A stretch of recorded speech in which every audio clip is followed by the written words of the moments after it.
for that purpose.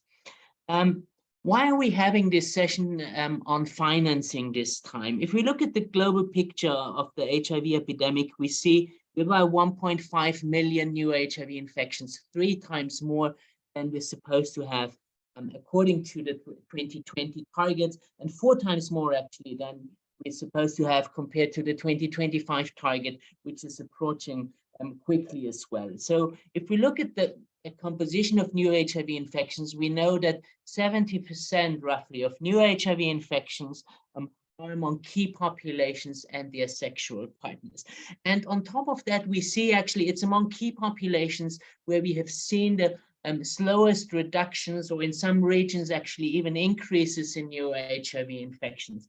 And it's very clear that the single largest reason why we haven't achieved targets, global targets for new HIV infections, is that we have not sufficiently invested in key population responses, key population prevention, but key population access to services more broadly, including treatment and the full human rights and community dimensions of key populations responses.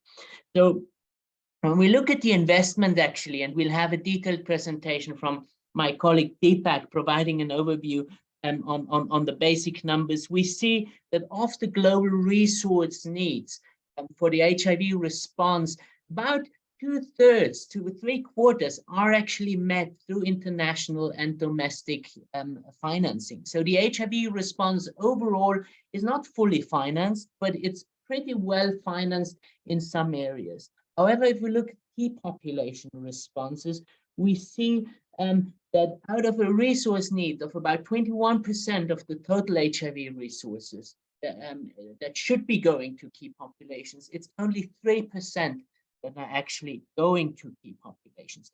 So the key population response is drastically underfunded, not only in itself, but also in comparison to most other components of the HIV response. So there's a clear need to actually shift resources towards key population responses. And this webinar actually gives ideas on where we stand, or where we need to go, and examples from countries and perspectives from communities on how to actually get there.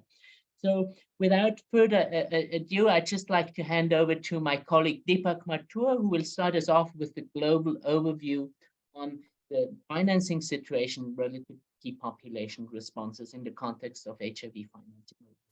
So over to you, Deepak. Thanks, Clemens, and thanks for providing me an opportunity to be a part of this event.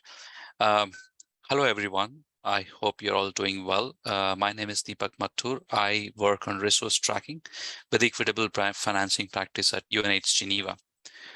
In today's presentation, I'll be briefly talking about some of the assumptions made on the global resource needs targets for prevention and key populations, and the funding landscape for HIV in low and middle income countries, talking about the current availability, who is funding what interventions, in which regions, and countries where we see gaps in funding.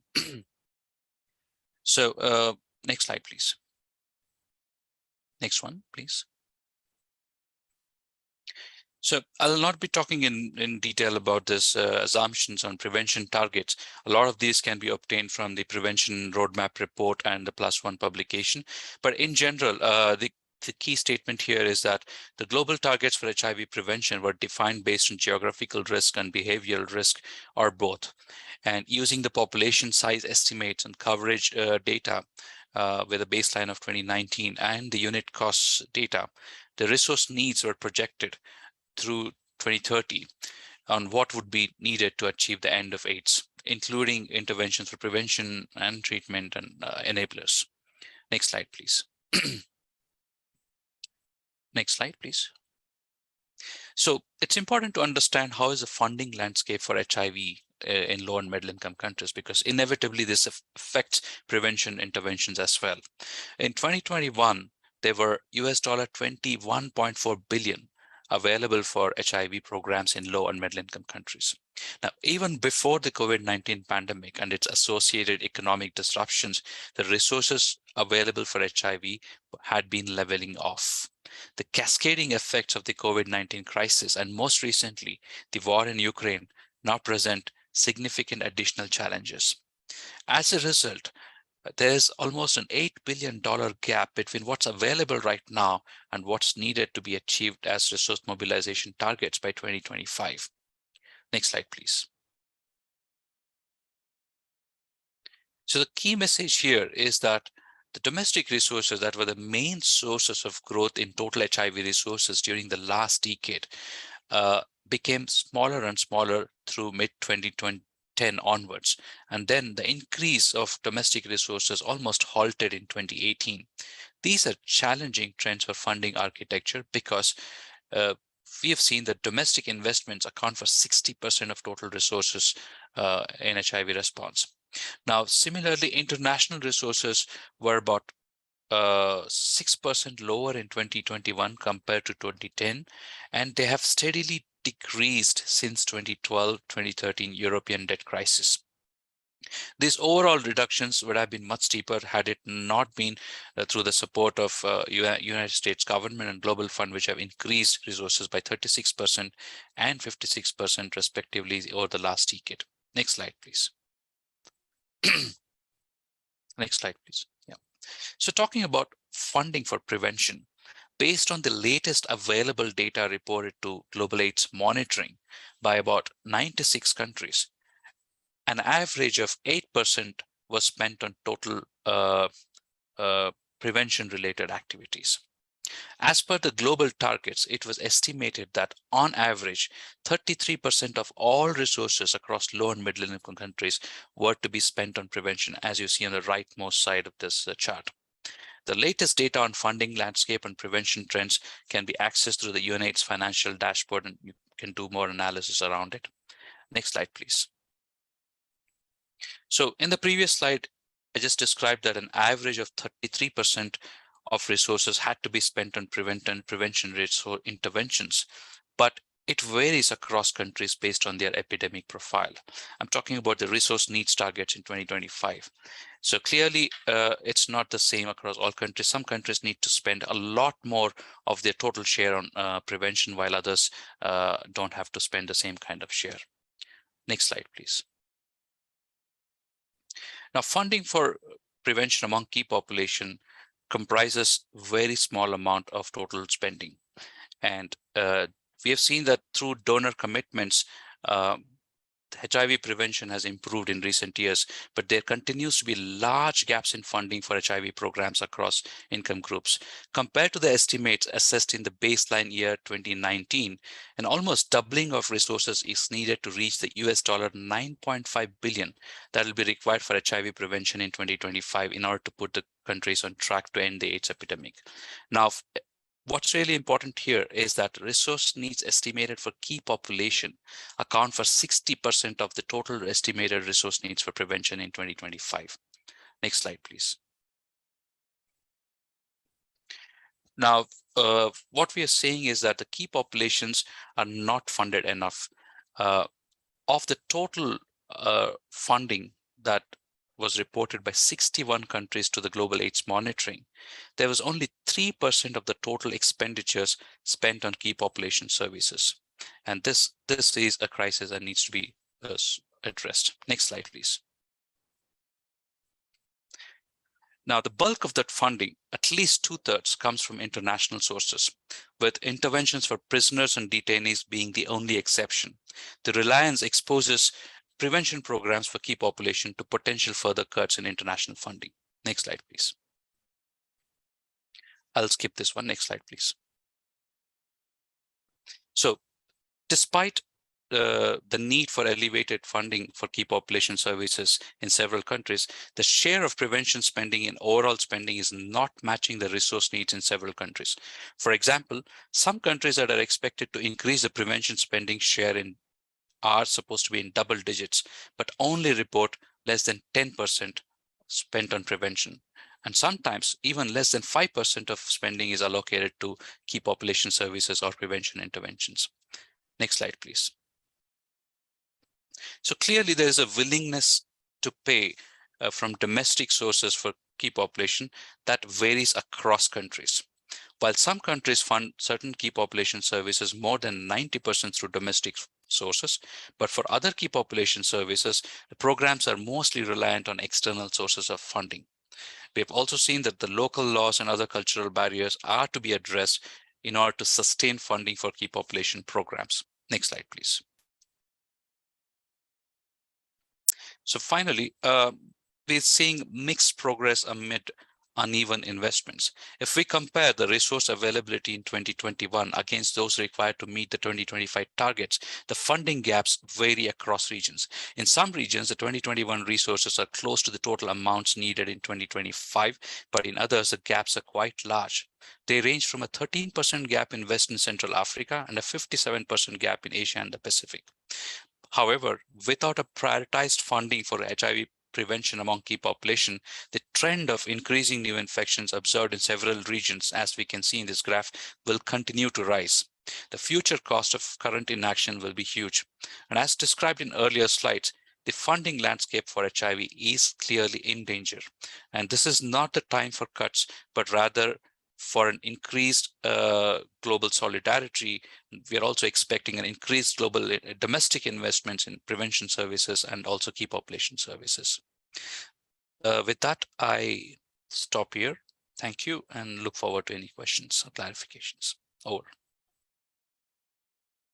Thank you so much, Deepak, for this great overview, colleagues. And as we have seen in his slides, actually, what comes out very clearly, the HIV response overall still has a funding gap, but many areas are actually quite well funded. But clearly we see we have a huge funding gap, 3% versus a target of 21% actually of all HIV resources for key populations. And this is probably the most striking data that we can get from this presentation to illustrate that key population responses, even within our available means, are largely underfunded and disproportionately underfunded.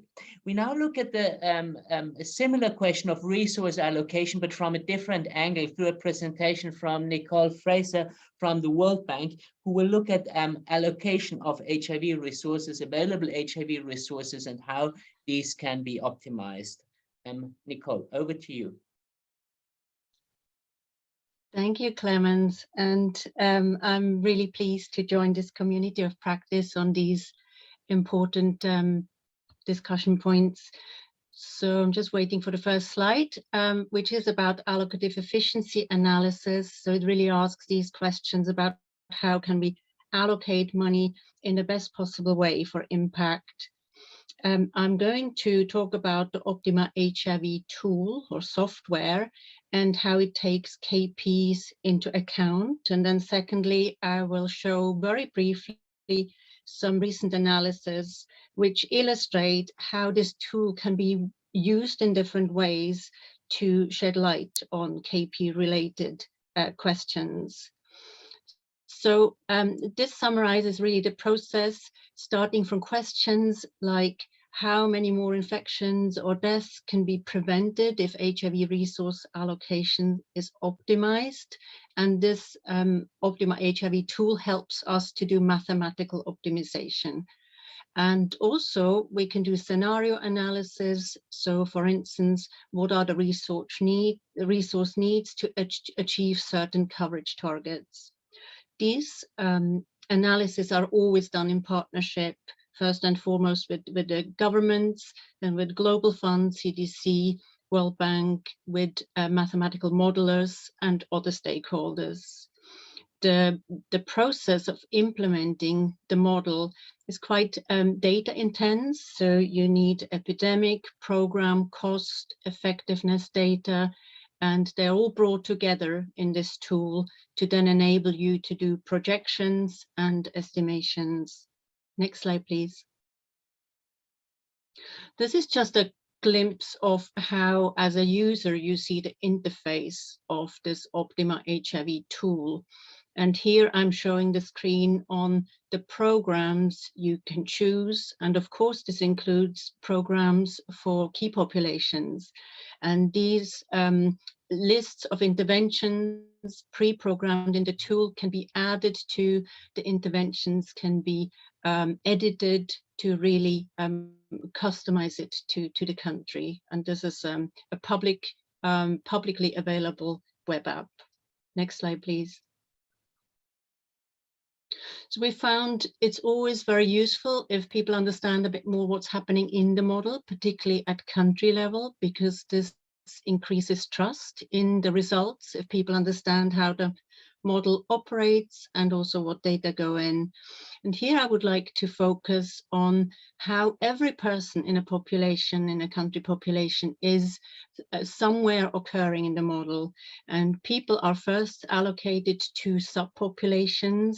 And on the left-hand side, I'm showing the Cambodia example. 13 different KP populations were disaggregated, including, for instance, the female entertainment workers were split into those with high numbers of clients per week and lower numbers of clients.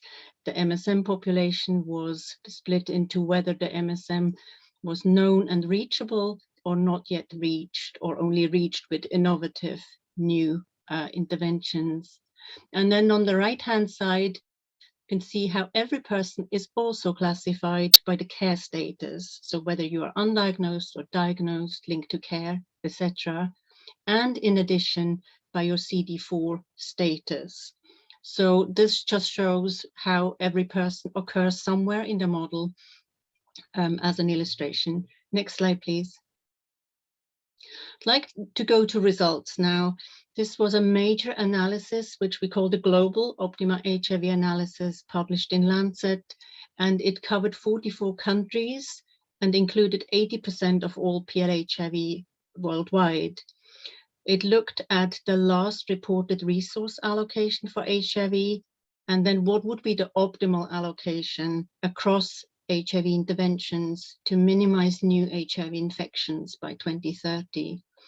And it showed very clearly that without any additional funding, more HIV infections could be averted, and B, that the main good investments remaining are those which focus resources more on key populations. So the scale up of prevention and treatment interventions for KPs in almost all regions of this world really showed up as optimal and robust investments. Next slide, please. Just a few country examples. First, Belarus, where we have 3 Optima HIV applications over a number of years. And then last year, as an evaluation, we looked at the utility of these 3 rounds of model application. We really found that there was local significance of these studies. They informed decisions on spending increases for ART and PWID interventions, which then happened, and the actual allocations in the diagram were prioritizing these 2 interventions. It also played a significant role in supportive sort of legislative discussions on OST and provision of take-home doses. In addition, it supported the advocacy for funding, including external funding, because impacts of investments could be quantified. It helped the country with unit cost calculations, and really had the systematic engagement process around value for money. Next slide, please. Because reallocations actually happened in Belarus, we could then also model what would be the health impact of these additional dollars allocated to the cost-effective interventions. And we could demonstrate that if good investment mixes were maintained up to 2030, really thousands of new infections and AIDS deaths would likely be averted. Next slide, please. Here I'm going even faster. Kazakhstan analysis 2 years ago. It's a country where the majority of new infections come from MSM-related transmission, and one of the rationales for application was to investigate whether more should be allocated to MSM services, and indeed, even at the same level of budget, a lot more money would have to be allocated to MSM prevention services, to PEPFAR NSP services, and if some more money were available, also to ART, MSM PrEP, and other PEPFAR prevention services. Next slide. The analysis also investigated what would be required to achieve 95-95-95, and how does optimization of resources help to achieve these targets. And they did find, and that relates very much to Deepak's presentation, it showed that more money is needed to reach the 95s, 13 million more annually, but that the country with optimal spending, including PEPFAR and MSM prevention to be prioritized, could actually reach the 95s by 2030.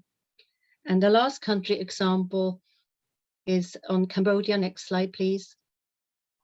And here, all I want to say is that the Optima HIV exercise helped to look at new outreach modalities for key populations in Cambodia's response, which is already well optimized but doesn't reach the targets.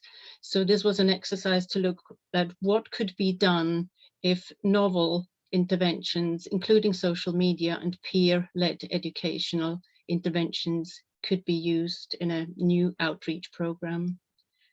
Next slide, please. And we could look at the impact of what all these prevention programs combined could achieve to prevent new infections. Next slide, please. Just to sum up, take-home messages. The first two are really about the allocative efficiency analysis itself, that it helps to look at best budgetary allocations, and it helps to project impact, including, very importantly, KP investments. Then also, my third point is that it's a valuable tool to support technical discussions on intervention cost, coverage, effectiveness, and priority setting. My fourth point is how decision makers generally react very positively to these studies which quantify investments, and especially we get positive reactions if the decision makers understand the modeling process and if trust has been built in the model through participation, through training, through briefings, etc. And lastly, these allocative efficiency analyses have been shown to support the advocacy process, also legislative and technical discussions on prioritizing KP interventions. And in fact, they have been shown to protect targeted investments, because they can, as well as not increase, they could also be reduced, of course. And overall, they have helped to move the needle towards KP-focused resource allocations by governments, but also by donors. Thank you very much. I'm happy to take questions. Thank you so much, Nicole, for this great presentation, which actually highlighted another piece of evidence suggesting that it is effective in investing in key population responses. And it also showed a number of country examples where this actually happened and how this has happened, to move through actually mathematical modeling analysis, demonstrating the high value of specific investments, including key population responses for achieving national targets, and the positive response that policymakers have actually provided to this. And if we put it together with Deepak's presentation in the beginning, we actually see there's quite large variation between countries, and it is actually possible in specific countries to move one step forward if we are proactive and actually show the value of this investment. And this points to a potential that actually more could be achieved, both with international and domestic resources in actual allocations to programs. We'll now move to another analysis that has been done on key population spending by the Aidsfonds, and Naroesha Jagessar from Aidsfonds will actually present the findings of this additional analysis that had been done on key population response spending. Over to you, Naroesha. Thank you, Clemens. Hi, everyone. My name is Naroesha, indeed, from Aidsfonds. And today I'm here to talk about where the money is for key population funding, for key population programming. I'm going to turn my camera off so we can focus on the slides. And we can go to the first slide. Thank you. Yes. So the need for key populations funding start there, like everyone did. But Clemens already mentioned the overall HIV incidence is actually declining in the past years, except for the numbers for key populations. Unfortunately, they continue to increase. And you can see here, and Clemens already mentioned, 70% of new infections occur among people who use drugs, sex workers, and men who have sex with men. And this number has actually increased. A year ago, I did this presentation and it was 65%. I think before it was 54. So this is really concerning. And that's because these communities continue to bear the brunt of the epidemic due to criminalization, discrimination, stigma, and violence, which prevents them from accessing the services that they need. And this makes them many times more vulnerable to become infected, as you can see here by the numbers. Next, please. Luckily, the international community is more and more committed to address this, as it's recognized that intersecting injustices drive new HIV infections and that it's key to address inequalities and restrictive policies if we want to get back on track in reaching our target of ending AIDS by 2030, and it's really needed to get back on track. Next, please. As Clemens already mentioned, this when we started, we're really seriously behind. And it's actually proven that the data reported by many countries underestimate the size of key populations, leaving tens of millions of people in the greatest need virtually invisible to national HIV plans and programs. So it's really clear that it's needed to invest in key populations. And there's also enough guidelines and evidence, next please, about the importance of involving key populations in program, as it proved to be more inclusive, effective, and sustainable. So with all the data and evidence and commitments, how come we're still not reaching our targets? Well, that's because we need to put our money where our mouth is. Let me show you. If we go to the next one, this is the research that Aidsfonds had commissioned to look at the financing of key population programming in the first 3 years of the fast track strategy. So that's 2016 to 2018. And we looked at funding for HIV programming at global, regional, and national levels, including domestic expenditures and investments by the major donors. And it's very comprehensive, but there were also some challenges because there's a lack of transparency often and inconsistency in the recording of data, and there's not always disaggregated data available. So for prevention programs, this was often better, but that at the time was just a fifth of the total HIV funding. But let's have a look if we go to the next slide. Yes.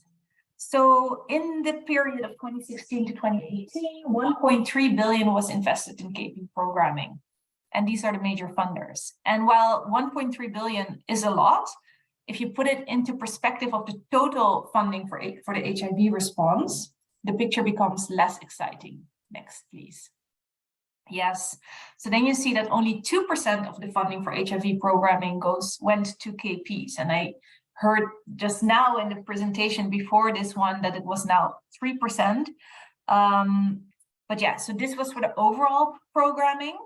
If we looked at the prevention programs at the time, they were more disaggregated, as I mentioned, and it was 11% of the funds that went to KPs. But still, if you keep in mind the burden, the 54% at the time and now 70%, this is still very much out of proportion. And if we look, exactly, thank you. If we look at the specific communities, it becomes even worse. And this is the comparison of the funding compared to the needs in terms of burden. But we also looked at the needs in terms of costing to show the actual resource gap, which is on the next slide. Yes, so UNAIDS had costed for the period that we researched that the funds needed to be 6.8 billion. So with the 1.3 billion, there's still 80% missing, as it says here. There's a shortfall. And if you look at the funding gaps in low and middle income countries, they accounted for 89% of the new HIV infections at the time. The gap is over 90%, up to 98 or 99% in some regions, as you can see. So whatever way you look at it, in terms of burden or funding gaps, it's really essential to finance key populations to get back on track. And luckily, at the high-level meeting of last year, member states committed to increase and fully fund the AIDS response. It's really important, though, that this funding is invested in the right way. So based on our research, we made a number of recommendations, which are on the next slide, please. So first of all, it's quite clear now, a significant amount of the HIV funding needs to be invested for key populations programming. Second, we need to invest in community-led interventions. As I mentioned before, this will increase inclusiveness, effectiveness, and sustainability. Thirdly, investing in services is not enough. We need to make available funds for advocacy for key populations' rights. As an enabling environment without criminalization, without stigma and discrimination is really key to enable the access to the services needed. And lastly, we need to systematically track and record our funding, because that's the only way we can keep each other accountable, which means also that there should be disaggregated data available for this. If we go to the next one, there's one thing, there's a recent impact study from the Robert Carr Fund, which also shows an important importance of long-term, flexible, and core funding. That's critical for civil society and community-led networks in the global HIV response. So that's really added to this one as well. My next slide, I'm going to skip. This is about the Love Alliance, and it's a program that really puts into practice, at least tries to put into practice, all these recommendations, which sound really ambitious. But if you want to know more about this, I recommend you to visit our website. There you can also find more about the research that we've been doing. And if you have any questions, I'll be available through the Q&A. Thank you. Thank you so much, Naroesha, for this great presentation, which also highlights a bit the how of funding key population responses, the critical role of community-led organizations. The long-term nature of funding is one thing that you highlighted in one of your last slides, which I think is important to consider. We are not on track to achieving 2025 targets. We already need to think at least 2020, 30 and build more long-term and sustainable funding support for these most neglected populations, for which we actually have to do more to achieve our targets. With that, we'll now go to perspectives from the main funding partners of HIV responses globally, and also as part of that prevention and key population programs. And first we'll have Matteo Cassolato from the Global Fund providing a perspective on Global Fund support to key population programming. Over to you, Matteo. Thank you, Clemens. And good morning, good afternoon, everyone, depending on where you are. My name is Matteo. I work in the Community Rights and Gender team here at the Global Fund, and I will be talking about key populations and funding. I'm also going to switch off the camera so you can focus on the presentation. So if we go to the next slide, I'll start by telling you, what really, where my starting point really is the Global Fund strategy. And within that, two important commitments that I think speak to the topic of the presentation. One is the commitment to really working on reducing the number of HIV infections, and to do that, to adopt an approach that really is one of precision combination prevention, with packages of services that are tailored as much as possible to the needs of each subpopulation, key population, even segregating by gender, by age, when and where possible. And the other commitment I wanted to talk about is really how Global Fund is trying to position health finance as a fundamental part of ending AIDS, TB, and also malaria. And within this, to really use the Global Fund as a catalyzer of domestic resources for health, and particularly for key populations. But going to the next slide, I just wanted to show you a bit what the current situation is and has been for the last few years in terms of funding. Now, here you see the share of key and vulnerable population funding out of the total HIV/AIDS allocation divided by budget period since 2015. Now, if you focus on the right-hand side of the slide, you'll see these three blue bars, right? And each bar represents a budget period. You have the 2015 to 2017, the 2018 to 2020, and the current one, 2021 to 2023. Now the red and the pink together represents the whole of the HIV/AIDS allocation. But if you look at the pink stripes at the bottom, that's the allocation that was made to key and vulnerable populations. And you can see that from period to period, that funding, the proportion of funding is increasing, because it goes from a 6.9% to an 8.2% to the actual 10.6%. Now, so there is a positive trend in that sense, but yet it needs to be pointed out, as my colleagues did before, that we are nowhere close to closing the actual gap in need. So yeah, I guess this is the main message that I would like you to take home, that we're going in the right direction, but it's not good enough. And now with the next slide, I would like to start looking into the future a bit and what is going to happen. And particularly here, we're looking at the new key performance indicator that we will be using with the new strategy to track how many key populations are being reached with prevention programs. Now, importantly, this indicator only focuses on KP programming that are funded by the Global Fund. So for this indicator to work, it really is really important to have, first of all, very ambitious targets that are aligned with the global guidance. And also for these targets to be good and to be good targets, they need to be based on size estimates that are as much as possible close to the actual picture, right? And how do we get that? Well, first of all, we need very good, high quality size estimation studies. We need to have to do them frequently, these studies, and also to have them validated, the results validated by communities.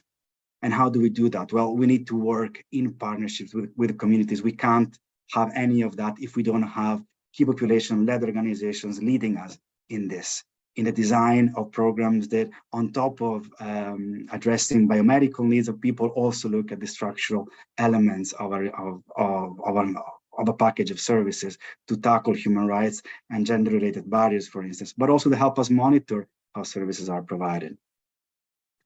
And now going to the next slide and looking more at the funding for key populations in the next funding cycle. Well, our strategy is really relying on three main points, and you see them here. In yellow, the key populations leadership and engagement; in red, catalytic funding; and in blue, sustainability, transition, and co-financing. Let's look at the first aspect together with the next slide. So here you see how we rely on leadership and engagement of key populations to ensure that the allocation that the Global Fund makes to countries takes care of the needs of key populations. As you know, those decisions are taken completely at country level, although we try as much as possible to support and guide discussions, for instance, via the program essentials that are an important element of this new funding cycle. Another way in which we try to make sure the communities are engaged is via the technical assistance provision, the capacity development initiatives. And from this year, we're also introducing something we called minimum expectations for community engagement, which really look at the entire country dialogue process and try to make sure, that communities and key population organizations are kept informed of the decisions that are being made at the time of writing the funding request, but also once the funding request is submitted and enters the grant making phase, that even at that point, communities can be informed of any changes that concerns them that is making to the funding request. And now moving on to the next slide, here I'm going to show you simply, what was agreed at the last board in November. You see the amount of catalytic funding that has been allocated to the next funding cycle. It totals 400 million, and out of that, you see in red up there, 54 million dedicated to the HIV response. Now, it's too early to go into how to break down these 54 million between matching funds, multi-country programs, and strategic initiatives, as conversations are still ongoing with partners, but they will soon be cleared. But maybe it's also important to say that it's not just about the HIV/AIDS catalytic funding. Even in the RSSH component, there are a number of initiatives like the Breaking Down Barriers one, like the community engagement one that I was just mentioning, that really try and support as much as possible key population programming. And now looking at the last slide here, And the last component of the three, it's really looking at sustainability, transition, and co-financing. And at the Global Fund, these three elements are considered jointly, not in silos. And particularly when we think at co-financing, it's important to say that this policy has remained the same, has not changed when compared to the previous cycle. And looking at this slide in particular, I want you to look at particularly the third and the fourth elements of the slide, the focus of application on the co-financing requirements and parameters to access co-financing incentive. And just to say that the focus of the application changes based on the type of income level of the country and on top of the disease burden. And the same goes for the co-financing requirement and the parameters to access the co-financing incentive. What does this mean? Take, for instance, the bottom row, where we look at upper middle income countries that have, for instance, a very high disease burden. Well, in those particular countries, then 100% of the focus of the application needs to be on interventions that support key populations and vulnerable populations. And the same goes for the co-financing parameters to access the incentive. 50% of the interventions that are included in those activities need to speak to the needs of key and vulnerable populations. And I'm going to stop here and be ready to take any questions if you have any. Thank you. Thank you so much, Matteo. Really interesting presentation, also showing maybe a reason to be carefully optimistic on the trend, but importantly also what you showed in your last slide, that there are actually provisions that support key population-centered applications, and that there is a great opportunity ahead of all of us in the next few months when actually country proposals are made to for all of us to be a voice of public health reasoning to make the investments for the populations and in the settings where the greatest impact can be made. And as we've seen from other presentations before, key populations will be at the center of such investments. We now have a perspective from the PEPFAR team. Erin Eckstein will actually present for PEPFAR on key population programs and the PEPFAR approach in the new context of the new strategy. Over to you, Erin. Hi, thank you so much. And thanks so much to my other co-panelists. As noted, my name is Erin Eckstein. I'm the director of our Key Populations, Human Rights and Community Engagement team based in Washington, D.C. at the Office of the Global AIDS Coordinator. In addition to that role at SGAC, I also serve as one of the co-leads on our interagency U.S. government PEPFAR Key Populations Community of Practice, which supports KP programming. It tracks and supports KP programming across all of PEPFAR. Next slide, please.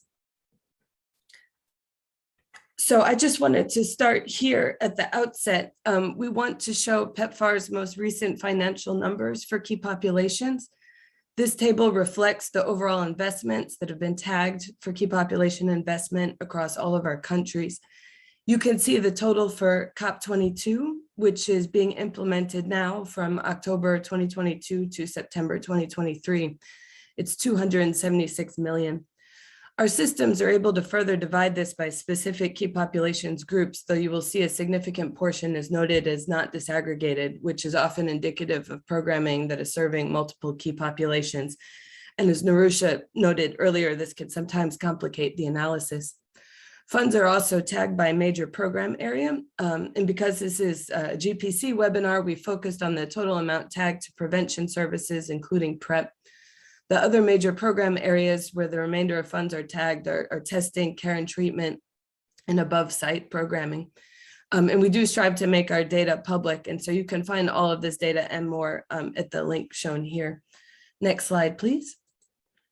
So we've just shown you the financial numbers, and this slide and the following describe what those funds are supporting in the countries we serve during the current implementation. We believe these are the essential components for key populations programs and where we need to focus for sustaining our KP investments and advancing programming. So first, we need to ensure we have a clear understanding of the specific gaps in key populations cascades, and that we need to ensure services offered in public facilities are competent to be serving key populations while still maintaining support for key populations-led services in community settings and supporting key population community leadership. Finally, we need to mitigate structural barriers to accessing these services. The key point here is meeting key populations where they are at, serving them in spaces that meet their needs, such as key population specific spaces like drop-in centers or one-stop shops, public facilities or private clinics and pharmacies. In addition, efforts need to be both physical and virtual. I'll now just go briefly into each of these points. Thanks for turning to the next slide. So just to understand our gaps, we do need to invest in various cost-efficient surveillance strategies. This may include population size estimates, formal biobehavioral surveys, and importantly, making sure we're triangulating all of these data sources with our program data to inform the response and allocate, I think as our colleagues were saying earlier, to the most impactful interventions.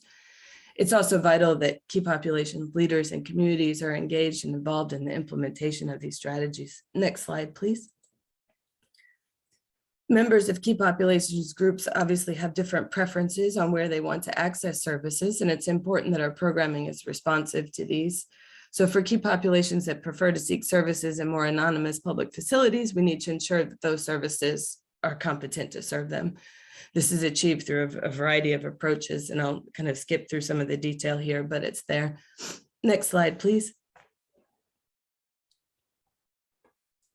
And so moving, we also believe that supporting key populations leadership in KP-led services is essential to our strategies going forward.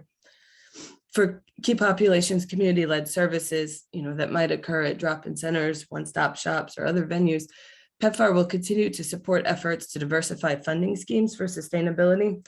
This includes securing policies and mechanisms in support of social contracting, encouraging national governments to directly fund these CSO efforts.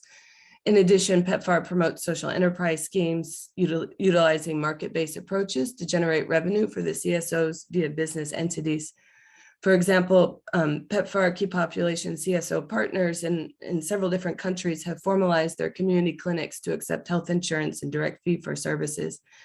In other countries, key populations-led organizations are strengthening their capacity to conduct fee-based KP competency training for staff at public facilities as it's helping the facilities, but also an income-generating activity for those organizations. These kinds of solutions are combined with PEPFAR and government support to further sustain efforts, and those are through blended approaches. Next slide, please. Key populations response cannot be sustainable unless it addresses the overarching barriers that make key populations vulnerable and impede their access to services. PEPFAR supports efforts to mitigate barriers to accessing HIV services, what are often noted as structural interventions. And these include the 4 key areas listed here on the slide, focusing on fostering enabling environments, mitigating key populations related stigma and discrimination and violence, engaging KP-led CSOs, both strengthening capacity and, as I mentioned, diversifying their funding streams, and meeting the needs of KP communities by supporting human rights violence monitoring systems and other efforts.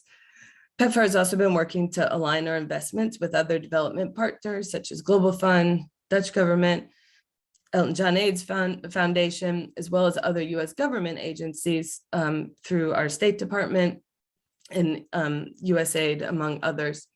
Next slide, please. Just looking a little bit to the future now, as I noted, the prior slides described our budget programming and priorities in COP22, which is what we're doing right now. But now to look to the future, with our new PEPFAR Ambassador Dr. John Nkangasong, we've launched a new what we call a 3x5 strategy to sustain PEPFAR gains. You'll notice that Pillar 1 focuses on equity for priority populations, as listed in this diagram here. And this includes key populations. Key populations are a core part of our strategy moving forward. Other pillars include sustaining the response, securing public health systems and health security, maintaining transformative partnerships, and following the science.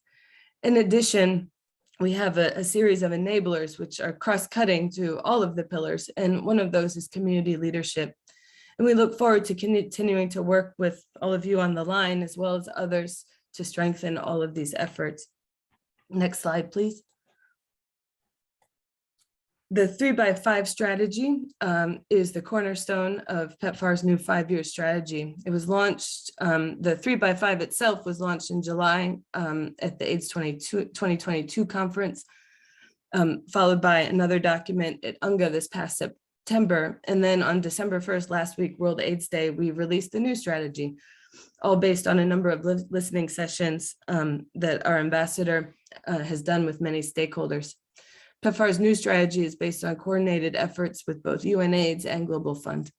And within our strategy, core points on key populations include supporting KP leadership to close those service delivery gaps, high quality data to better understand the gaps in KP epidemic and response, and working together to address structural barriers that need to be dismantled.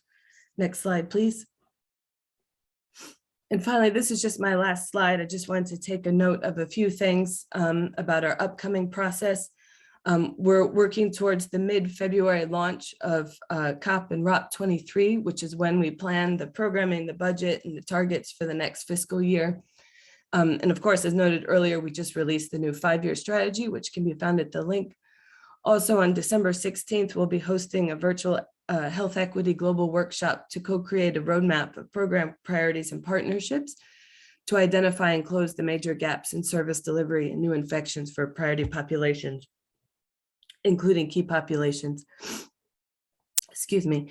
Key questions will be around the new partnerships necessary, specific interventions to create an enabling policy and social environment for HIV service delivery, as well as how to strengthen community leadership and ensuring new treatment and prevention tools and options are people-centered. So if you're interested in attending, we welcome your participation, and please follow the registration link that's there. And with that, I'll close. Thanks. I'm getting over COVID, so my voice is starting to run out here, but thank you for your attention and glad to follow up with any questions in the chat. Thank you so much, Erin. Great presentation covering different aspects of key population programs, services, but also barriers, community and key population-led programming, and the new PEPFAR strategy, and also the practical steps that are ahead of us in the coming months and the opportunities that are there for colleagues at country level actually to engage. And putting it together with the presentation from the Global Fund, so having the two main funders speak together, we see actually there is strong commitment at these funding organizations to support evidence-based and key population centered responses. And looking at this notion of sustainability that Erin referred to, I'm actually thinking that, and it also came out in the Global Fund presentation, that several other elements of the HIV response, like procuring ARVs, like HIV testing, interventions for general populations will be easier to transition to domestic financing if we are realistic and see what kind of political barriers, what kind of structural barriers we're facing. And the role of the international financing for HIV will remain critical for a longer period of time for key population responses, where in many settings we simply have a longer way to go. And in a way, I see those thresholds that Matteo presented for low and middle income countries and upper middle income countries with this key population focus as a clear sign and signal that we need this support in the long run to actually build responses, prevention responses for key populations where they are most needed, from international financing, regardless of what challenges we're facing, often with other financing sources and with challenging domestic context. So it's an opportunity actually for domestic programmers, for domestic communities to work with international partners in the financing of key populations, even in challenging context. We'll now look at the country example from South Africa, where we actually see domestic leadership in key population programming in some aspects. And I'll hand over now to our colleague from the South African Ministry of Health, Regina Maithufi. Please, Regina, share your experience on funding to sustain key populations and programs at scale in South Africa. Good afternoon, colleagues and everybody, and thanks, colleagues, for inviting me to this important meeting. For us as South Africa, it is a learning curve for us, and also a take-home messages on how to improve in terms of the management of our program in South Africa. So I will move straight to the presentation. As you know, that South Africa is an upper middle income country with a gross national income per capita of $440, and this it was in 2021. And you know that the population size, it is increasing in the country. It is now at 60.6 million. And then women account for the highest population highest population. And the life expectancy at birth moved from 61.7 in 2021 to 62.8 years in 2022. So this, it could be because of the availability of the ARVs in our country. And then according to the Tembisa model, the prevalence is at 18.9 amongst the general population. And then about 8 million of people in South Africa, they are living with HIV. And this, it is according to the Tembisa 4.5 model. And then we know that what is really driving HIV in our country, it is mainly behavioral factors, social, cultural, economic, and structural factors that really is responsible for the transmission of HIV. I move to the next slide. When you look at the data for our key population, you can really see that the infection is really high amongst the MSM, amongst the transgender, and also amongst the sex worker. And when you also look at the graph here, it really shows that the progress towards the 95-95 amongst the sex workers and men having sex with men in major cities is still a challenge. We are still behind in terms of the 95-95 target. It means that we still need to do more in terms of reaching our population. And when you look at this data, it is only telling us about the metros. It is not covering the whole of South Africa. And as you can see, the burden of the disease, it is mainly on the selected metros. So as a country, we really want to turn around this scenario to make sure that the country, it is really supported, and also the key population, they are really managed in all our provinces, in all our municipalities, and also in the community. You can see the commitment with the other slide that are coming. Next slide. And then, as you know, that the source of funding, it is mainly the government of South Africa. And then for us to be able to fund the budget, it is mainly based on the antenatal HIV prevalence, the estimated 8 cases, which is the Tembisa model, the investment case, and population post-demarcation. And then South Africa, out of the health finances, it is spending 90% on HIV program. So you can see the commitment from the country. And then this funding, it is really committed towards improving the life of people who are living with HIV in the communities. And then this funding is made available through conditional grant. And then the grant, it is reinvest, and then you cannot do anything except to ensure that the funding, it is used for its intention. And then the intention of the funding is on the ARV, intervention, care and support, condom promotion, high transmission areas intervention. The high transmission area intervention, it is our key population funding, which is mainly supporting the structures, supporting all the commodities that is needed for the key population, and also the peer educators, and also the mobilization that needs to take place at the community.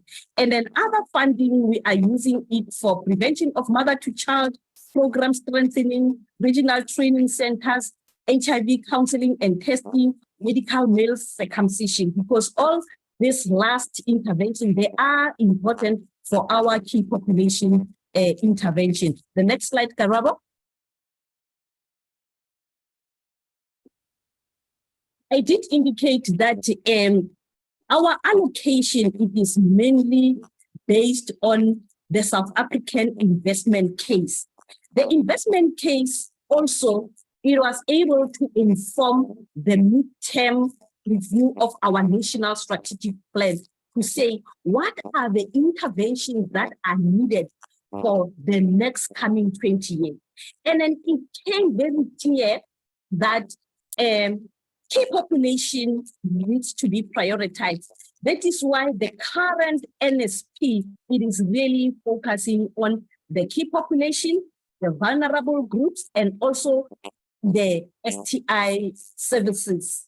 And also, there is also the other interventions that are also important is the elimination of new infection amongst children, social and behavior change programs, condom promotion and distribution, care and support, VMMC counseling, TB screening, and also the STI treatment and services. Next slide. And then, as I have said, the budget is ring-fenced. It is regulated by the Division of Revenue Act, which stipulates each program allocation and budget. And I did indicate that our budget, it is mainly ring-fenced according to the high transmission area. And then what is happening in terms of the budget here? The Department of Health, the National Department Office, consult with the provinces to determine the annual allocation to province and target for each and every sub-program. And the provinces report of these activities and budget quarterly. And it is very important that the province report, because if they do not report, then we are unable to advocate for the key population. And then in order to sustain, it is important that the programs, they submit their business plan. Right now, we are also working with the province to look at what they have submitted and to also motivate for addition, or we will also check with them whether are they able to change, and then we also provide them with the targets. Next slide.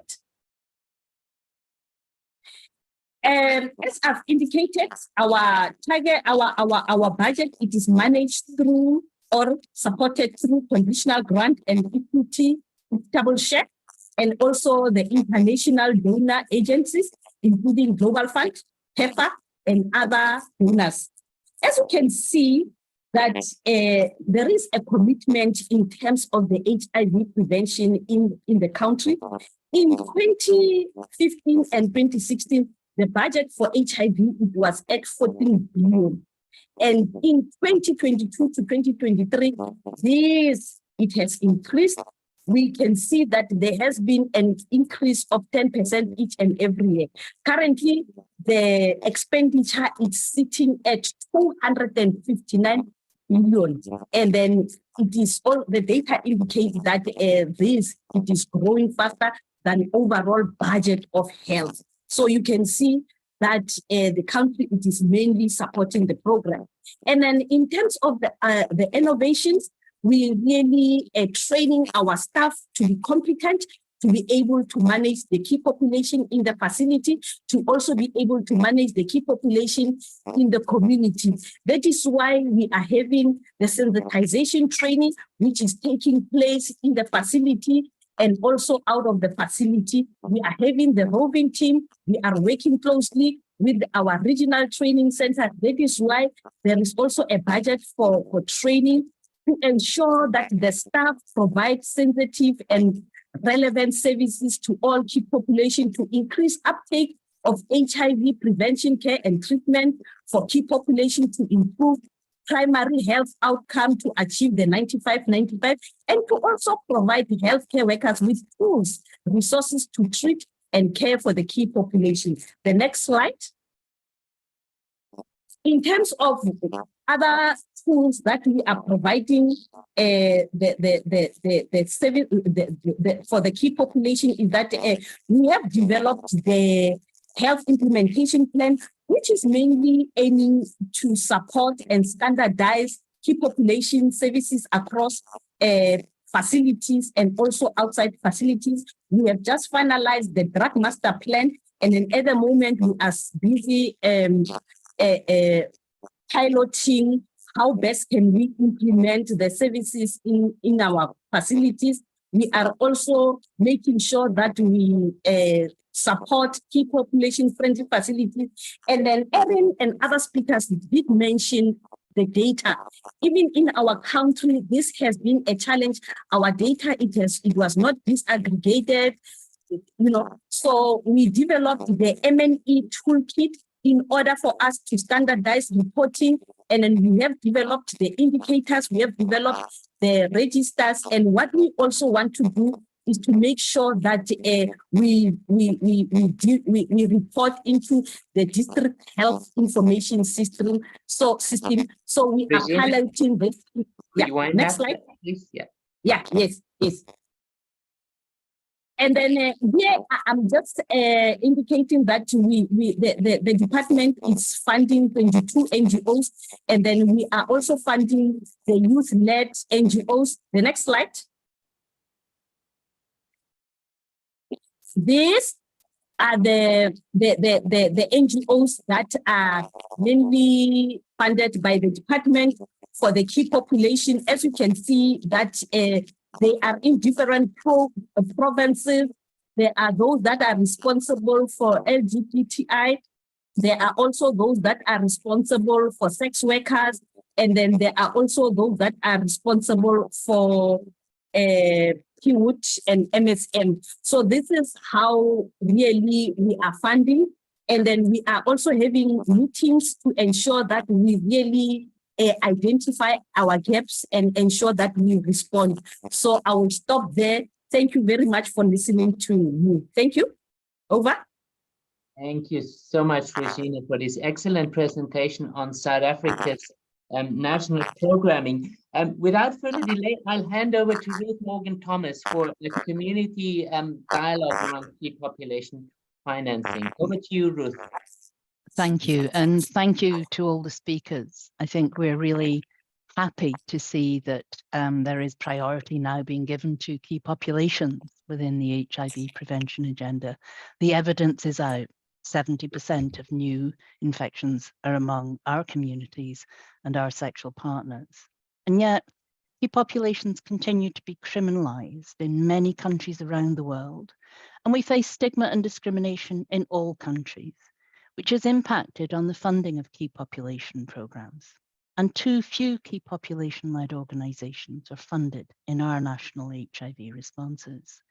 So our panelists today are going to share with you some of the barriers to investments in key population-led programming and share some examples of the potential impact that we can make as communities, as key populations, towards achieving both your national and your global commitments. So my first panelist, I want to welcome Olga from ENPUD, the People Who Use Drugs Network in East and Central Europe and Central Asia. And Olga, I have a question for you.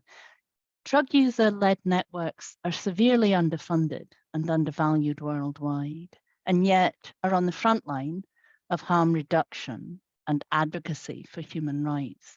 Can you tell us more about what drug user-led networks do in your country and region with minimal funding, and what could be achieved if there was more and sustainable funding for drug user-led networks? Over to you, Olga.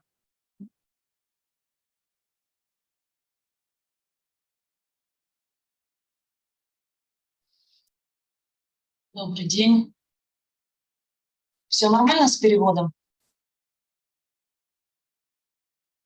Да? Хорошо. Евразийская сеть людей, употребляющих наркотики. Мы сейчас стараемся выжить.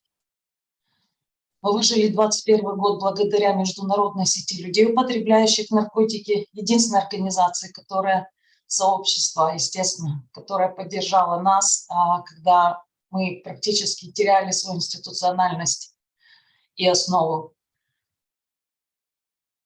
Мы выживаем благодаря тому, что фонд имени Роберта Кара поддерживает институциональное развитие сообщества. И мы имеем возможность полгода детально обсуждать свой устав как основу для следующих действий и как международный стандарт значимого участия сообщества, прозрачности и подотчетности. Возвращаем выдачу на руки, когда государство отказывает. Мы закупаем с государствами лекарства, делая, чтобы не было профилактику перебоев. Сложность в том, что доноры и партнеры сделали большую ошибку, когда, привлекая ресурсы, забыли о том, что необходимо инвестировать в ценности, в практику ценностей. Без этого эффективного результата не будет. У нас сейчас неравенство в гуманитарных программах. Я приехала в Украину через 7 лет и увидела, насколько люди, активисты, насколько люди болеют сильно. Люди, которые имеют доступ к информации, которые имеют доступ к консультациям врачей. И мы стали узнавать, что происходит, как лидеры сообщества, которые помогают тысячам людей в таком тяжелом состоянии. Оказывается, у нас в регионе ни одна страховая компания не будет страховать людей с ВИЧ, людей, употребляющих наркотики. Сколько лет у нас уже 24 года в странах реформы, снижения структурных барьеров.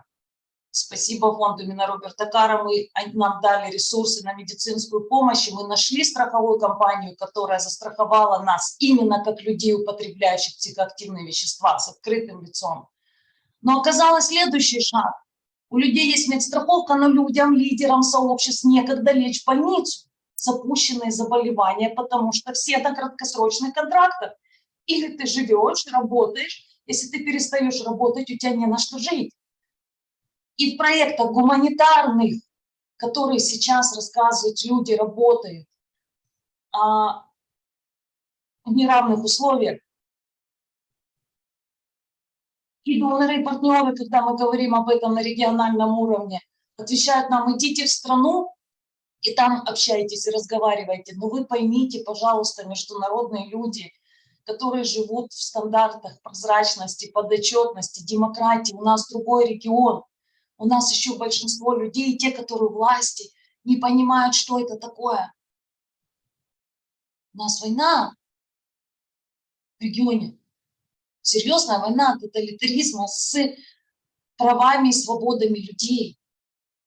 И поддержка большая идет от европейских стран и дальше наши региональные страны. Обратите внимание.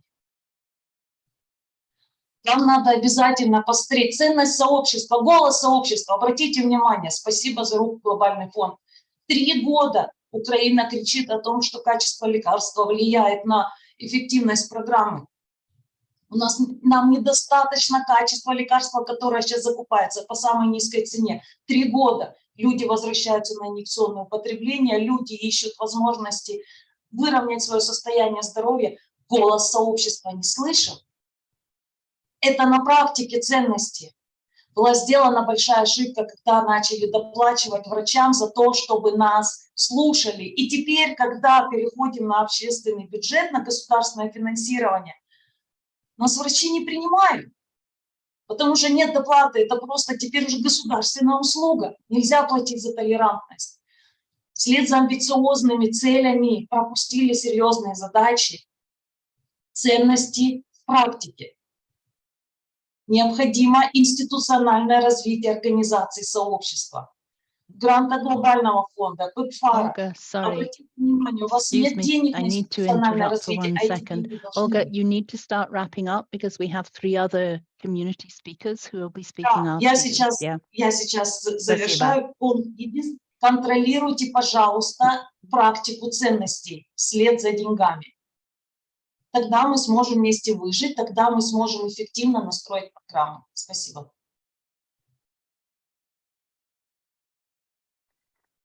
Thank you. And again, apologies for cutting you short. The other non-community speakers spoke longer than had been planned, and we will shorten our contributions as usual.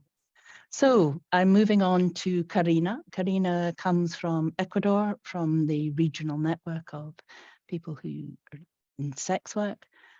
Karina, I have a question for you, which will be translated into Spanish for you. So what are the barriers to domestic funding for the sex worker programs and sex worker-led advocacy in your region? And what's being lost when sex worker-led organizations are not funded? And then there's a second part, which is, can you tell us about a contribution that sex worker-led organizations have made to the national HIV response? Over to you, Karina.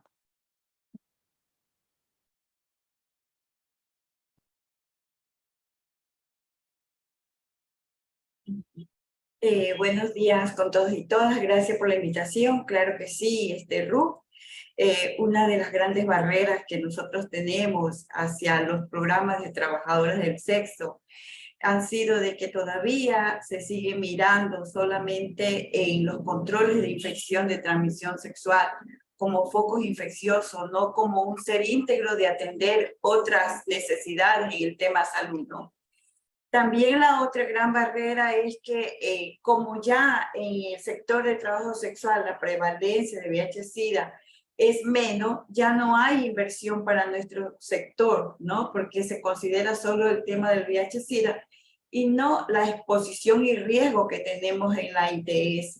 Y otros factores de riesgo como es la violencia de género, el impacto emocional, el crimen, la criminalización del trabajo sexual. No existen políticas que beneficien o reconozcan el trabajo sexual. Existe más discriminación, más estigma, y justo ahora en el tema de la pandemia se profundizó mucho más esto, ¿no? También muchas de las instituciones que son las que deberían de dar una atención de calidad y calidez no lo hacen porque todavía sigue ese prejuicio en ellos hacia las mujeres que ejercemos trabajo sexual, ¿no? No se considera el tema de movilidad humana, un tema que ahora es muy fuerte en el sector de las trabajadoras del sexo. Ha crecido muchísima la población por el tema de las migrantes, ¿no es cierto? Y esto viene desde el 2018. Esa población no es considerada el gran número que ha crecido, ¿no? No hay políticas que orienten a mirar otras cosas más que beneficien al sector de las trabajadoras del sexo, como es el tema de la protección social y los derechos humanos en las poblaciones, ¿no? Inclusive muchas organizaciones se niegan a querer legalizar a las organizaciones que estamos fomentando, por ejemplo, la red PLAPERTS. Hemos organizado a nuestras compañeras a nivel regional, nacional y local a formar organizaciones para levantar nuestra voz, para posicionar nuevamente en las agendas de VIH-Sida el tema del trabajo sexual, ¿no?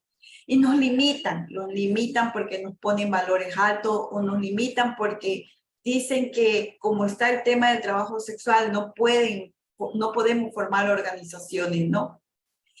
¿Qué se pierde cuando no se invierte o cuando estos programas no son dirigidos por las trabajadoras del sexo? Se pierde mucho.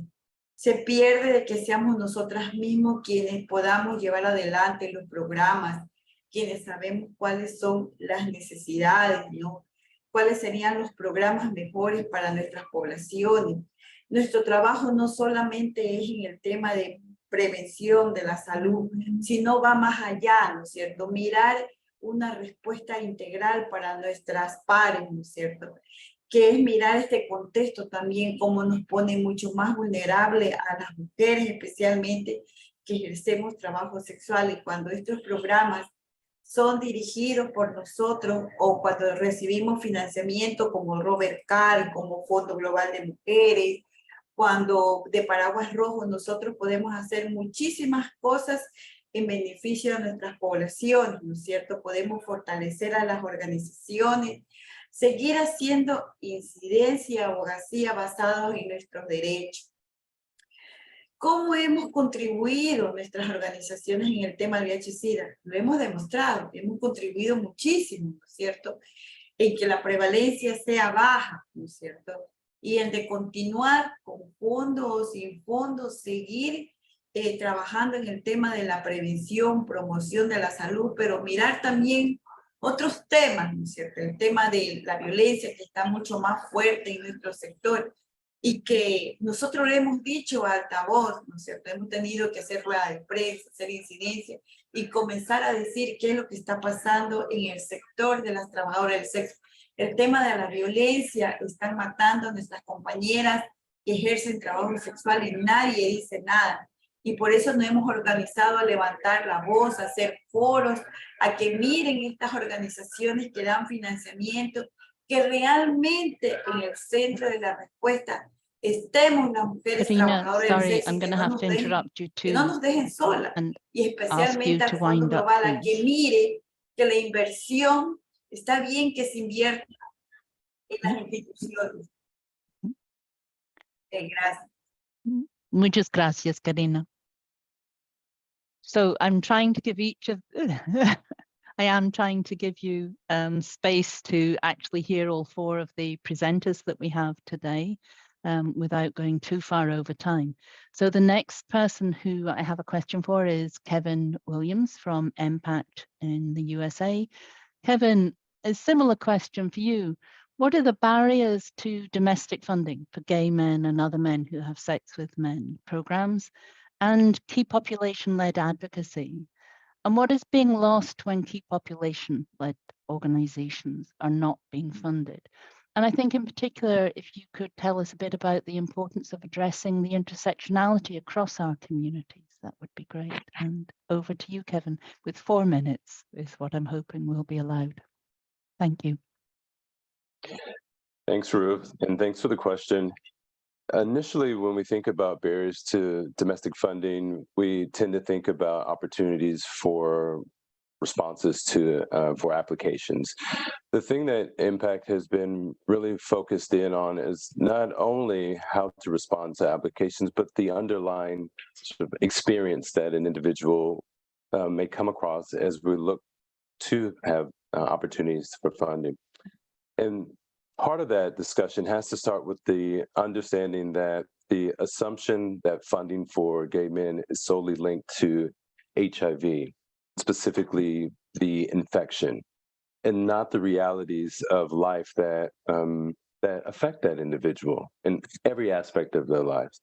So not only about treatment, but care for self, for interacting with other members in the community, about having an opportunity and access to obtain medications or support, how to talk to oneself about the realization of the infection, but also share that with partners and families and friends. And when that is brought into the conversation, really make a space for gay, queer, MSM individuals, which include non-binary and trans men, to really be supported in the best way. So that if we think that we understand that barrier is almost always omnipresent in all of the conversations, even if it's not spoken out directly, that's the way that we try to start with looking at how to mitigate those barriers and those opportunities where when those barriers come in and affect how funding is allocated. When you talk about looking at the intersectionality of the community, it is just that. It means that when we understand gay men, it's not gendered. It's how an individual that identifies as male or men or a man, and what that means in terms of how to build comprehensive opportunities for funding opportunities. So if we don't have responses that look to eradicate HIV, that talk about deconstructing toxicity within the complexities of Black men, Black queer men, if we don't have strategies that address health disparities to access to quality and comprehensive care, if we don't recognize that we have to also repair the state that funding opportunities have traditionally been in by bringing in voices that are part of the people who inject drugs community, the sex worker community, the refugee community, the youth community, the non-gender community, that has to be at the forefront of how we look at extending and enhancing and expanding funding opportunity. Thank you, Kevin. And I concur with your analysis that we need to work together because together we're stronger. So on to our last speaker. I'd like to welcome Barbra Wangare, who is from EATHAN, I think, is how it's pronounced, Barbra, I hope, from Kenya. And a similar question for yourself about the barriers to domestic funding for trans and gender diverse programs. And if you can tell us more about what the trans and gender diverse organizations do in your country with the minimal funding and what is being lost when your organizations don't receive sustainable funding. Thank you so much. Thank you so much for the question. My apologies if my voice is a little shaky. I'm a little bit unwell. Yes, my name is Barbra Wangare. I'm the Executive Director of EATHAN, East Africa Trans Health and Advocacy Network. We're a network of trans and gender diverse activists and organizations based in East Africa. So yeah, I remember when I received the question when we were organizing this webinar, I started to wonder whether there's actually any domestic funding for trans groups in my region. And I honestly have never heard of any government providing direct funding to trans groups to do any kind of work. And so it's one of those questions you're like, okay, we hear this in the North, but we wonder whether it's happening in this continent. You know, it's one of those things where our governments are in and of themselves underfunded and have very little money to do real meaningful HIV work, which is just what they say. It means that they don't just want to continue relying on donor money, people like Global Fund and PEPFAR. And so that question for me is basically just to say I can't imagine any funding going directly to trans groups from government. But we do receive some funding from the Global Funds and the PEPFARs. Unfortunately, many trans groups in my region do not receive any direct funding from these sources as well. And a lot of the funding that they receive is coming from other donors, private foundations, to do different kinds of work, sometimes including HIV work, but mostly around sustaining the organizations and sustaining the work that they're doing. And so it becomes very difficult to achieve a lot with very little money. You go to spaces where organizations have budgets of up to 150,000, 200, 500, 1 million, when your own organization cannot even manage to get 3,000, 5,000, 10,000 in a whole year. And then you're asked why trans groups and trans organizing is so limited. And you're like, well, there's no money. There's no money to do anything. We have been seeing a lot of funding coming in for key population, and most of it going to MSM and FSW organizing. where you see MSM organizations in my region having really large budgets, doing really great work, supporting the movement and supporting the community. But most of this money is only geared towards MSM organizing and MSM groups and responding to MSM issues, but do not respond to trans issues at all. When we have those conversations with our CCM, for example, or Global Fund representatives or PEPFAR representatives, the main issue is usually around capacity. They say that trans groups do not have the capacity, and we wonder how we're going to build that capacity if we're not getting any funding. How are we going to build the capacity to do the work that we need to do if we don't even trust us with that money to be able to build our own capacity? And then the other question that comes up is that there's no data. They talk about there's no numbers. We don't have numbers. We can't give money without numbers. And then we again question them and we say, you're expecting us to have numbers, but you're the ones with the money to do that kind of research. But then you're saying that you can't fund without the numbers. And so you're getting this loop of, okay, then how do we move from here? You know?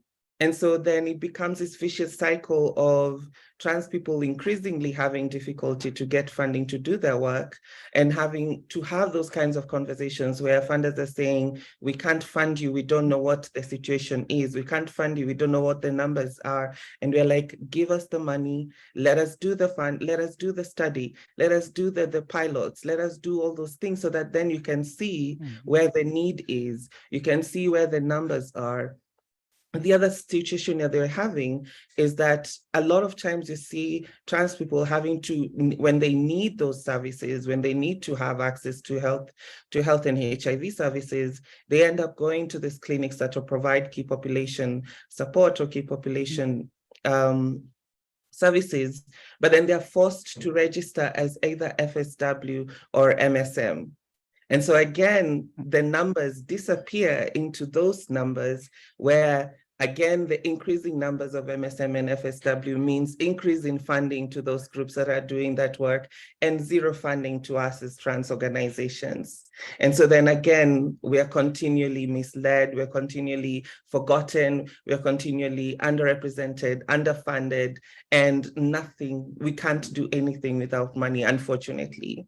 So that is the main situation, but we are trying our best to continue fighting and to continue pushing. There is improvement in the sense of the work that is happening. There is an increase in the organizations that are doing the work. These organizations are increasingly getting funded. In as much as they don't get multi-year sustainable grants, at the very least that there's some money that's coming in and they're able to do some work. My challenge to the PEPFARs and to the Global Fund and other institutions that are providing funding, that every time they're talking about key population, they need to talk about the key vulnerable population within that key population, which is the trans groups. And a lot of times as well, it is the people who use or living with drugs or who use or inject drugs as well.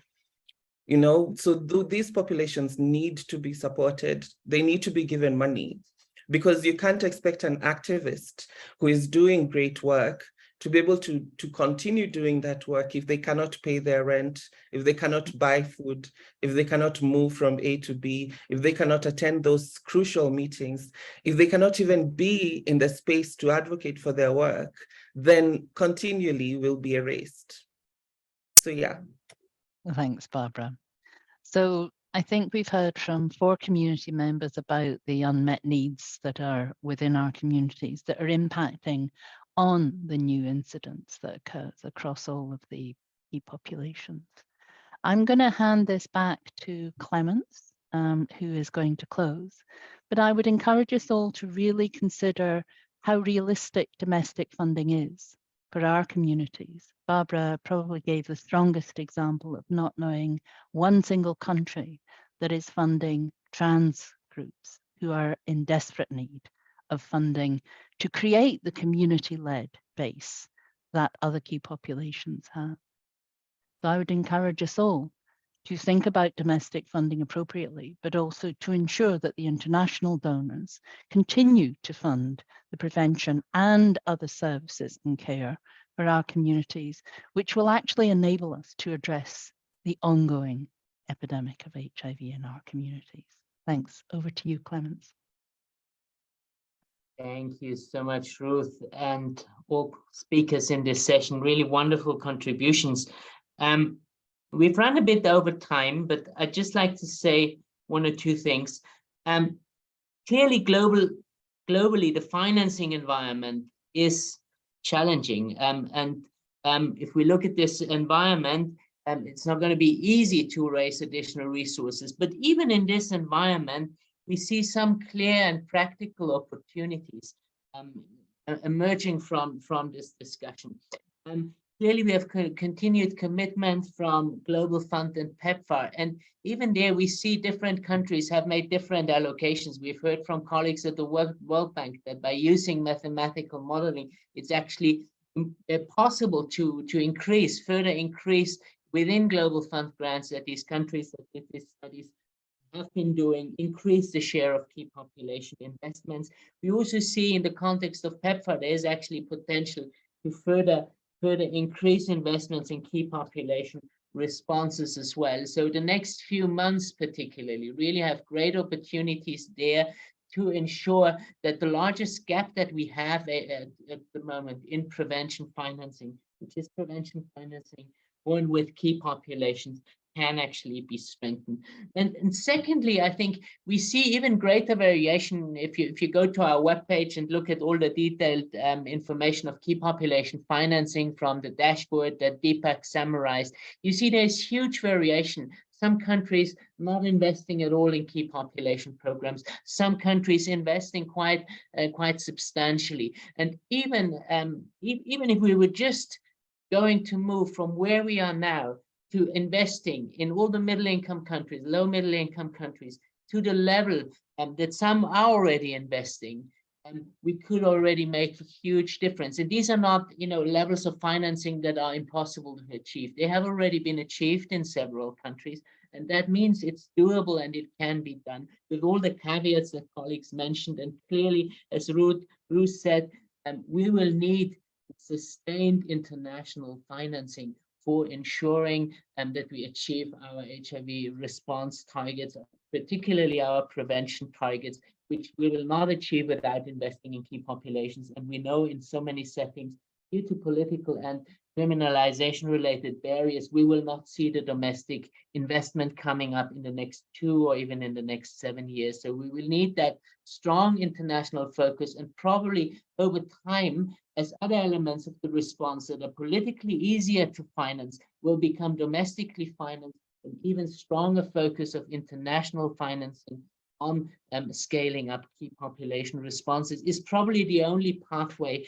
that we have there. So this combination of those two practical opportunities, working with international financing to continuously grow this share of key population investment, and at the same time reach already achieved levels in some countries for domestic investment, in many more countries, and look out for this data on the global financial dashboards. They're good examples, and within your region, sometimes you might even find examples of other countries doing already more that could be done, and also in your own country setting.